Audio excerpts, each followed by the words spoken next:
Hey, bonjour à tous. Aujourd'hui, ce que je vous propose, c'est une vidéo sécurité au niveau de Docker et notamment le point le plus délicat en matière de sécurité au niveau de Docker. Donc, il faut prêter une grosse attention en fait à ce point de sécurité.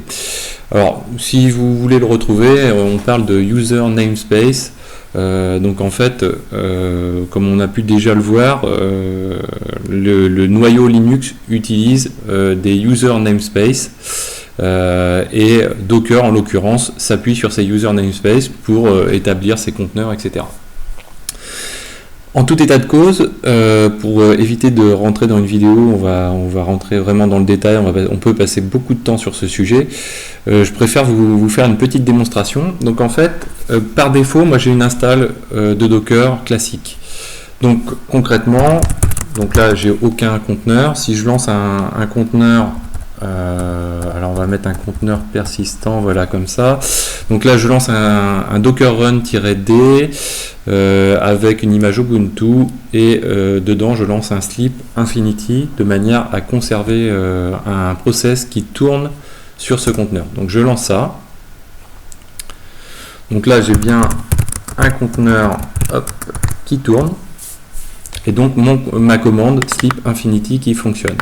Qu'est-ce qui se passe au niveau de la machine host, celle qui héberge Docker? Si je fais un ps aux et que je fais un grep sur slip, vous voyez qu'ici je retrouve en fait mon conteneur qui fonctionne avec le slip infinity.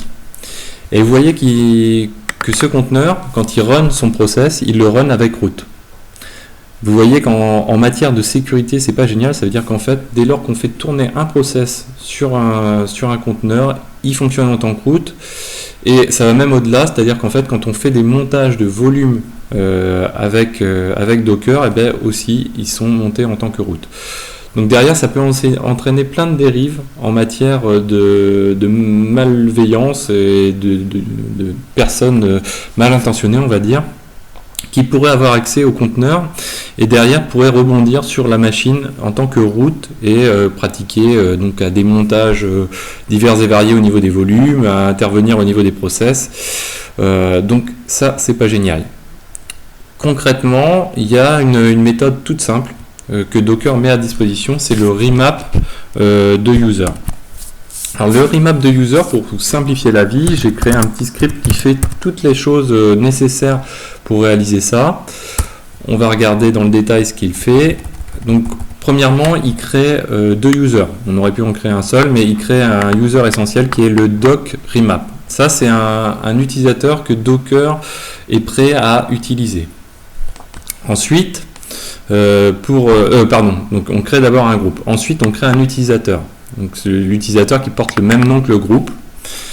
Et on lui donne un shell donc bin false, de manière à limiter aussi l'incidence, les capacités à ce user de pouvoir faire les choses. Ensuite, on va éditer donc les fichiers subuid pour rajouter ce docker, ce user docker remap. Et enfin, ce que nous allons faire, c'est que nous allons éditer un fichier JSON dans etc docker, donc dans la conf docker, que Docker s'apprête, est prêt à lire par défaut si celui-ci est présent. Et on lui indique qu'on utilise le user remap par défaut, c'est-à-dire le Docker, l'utilisateur doc remap. Bien sûr, une fois qu'on a fait tout ça, comme on a touché à la conf docker et au démon docker, on fait un système CTL sur lequel on relance le démon Docker et puis on fait un système CTL pour restarter le service Docker. Donc si j'exécute ce script, donc ce script est présent sur le GitLab, donc je vais mettre le lien dans la description. Pour toutes les vidéos, je mets les sources dans un GitLab que je vous mets en lien dans la description. Si je lance donc ce script, voilà, donc ça met un petit peu de temps, alors pas pour la création des users, mais principalement pour redémarrer le démon et restarter Docker. Donc là on va récupérer la main, on va procéder à la même chose que ce qu'on a fait, on va supprimer le conteneur qu'on vient de créer. Donc je fais un docker ps a pour vérifier. Donc là j'ai bien un conteneur qui existe, donc je fais un rm-f pour forcer ce conteneur à être supprimé.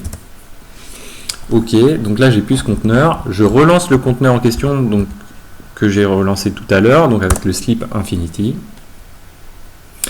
Et là, si je vérifie, je fais la même commande que tout à l'heure, je fais un psaux et je grep sur le slip. Et vous voyez que tout à l'heure, ici, ce process était lancé par root, et là, il n'est plus que lancé par docker remap. Donc ça me permet vraiment de d'éviter d'utiliser le user root qui a déjà des accès illimités sur ma machine, de cloisonner en fait un peu plus Docker sur cet aspect, sur ce user, et éventuellement même d'intervenir sur ce user spécifiquement. Quoi qu'il arrive, donc je vais le faire dans une prochaine vidéo, mais il y a toute une checklist de petites choses à faire pour éviter des petits problèmes de sécurité au niveau de Docker. Il n'y a pas de grosses failles au niveau de sécurité, si ce n'est que celle-ci peut-être au niveau de Docker, mais le reste c'est des ensembles de petites failles qui peuvent prêter à difficulté, en tout cas dont on sait qu'il vaut mieux faire attention. Donc ça, je ferai cette petite checklist dans une prochaine vidéo. Donc j'espère que cette vidéo vous a plu, n'hésitez pas à vous abonner si ce n'est pas déjà fait, et je vous dis à très bientôt sur Xavki.